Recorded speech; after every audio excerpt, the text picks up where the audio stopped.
Afraid of being scolded by my grandmother, I didn't dare to go outside for a better look. I had to quietly crawl back under the covers, but my curiosity was far from satisfied. Not long after, she returned. She had finished her task and was ready for a good sleep after a long, tiring, and busy night. I just heard her let out a long sigh. As she took off her clothes, she muttered something as if talking to someone invisible. At this point, I was no longer sleepy. I turned over and asked her where she had just been and why she was being so mysterious. Seeing that I was still awake, she scolded me. She said sternly, "This is something children don't understand, so don't ask so many questions." Just as she finished speaking, she fell asleep. Soon, the sound of her snoring filled the room. She was in a deep sleep, oblivious to the world. I also felt bored and gradually drifted off to sleep.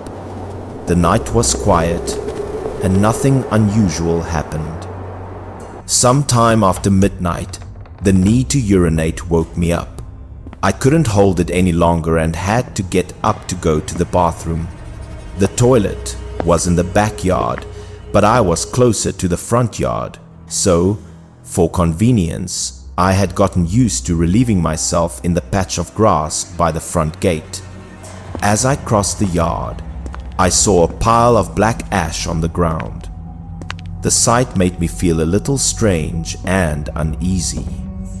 I didn't pay it much mind, but when I reached the gate, I noticed something else strange. The gate wasn't closed, but left with a small gap. Although there weren't many thieves in the countryside, my grandmother usually closed the gate before sleeping, but since I had to go so badly, I didn't care much anymore. As I was relieving myself, I felt that the night was particularly cold. It was summer, and while it gets cooler after midnight, this was a bone-chilling cold, like winter. After I finished, I hurried back to my room. As I entered the yard, I closed the gate behind me, which made me feel much more at ease. As I passed through the living room, just for a split second, I thought I saw something, a white shadow flashing by, too fast to see clearly. It was a white blur, and it wasn't in my direct line of sight. It was something that seemed to just flash in the corner of my eye.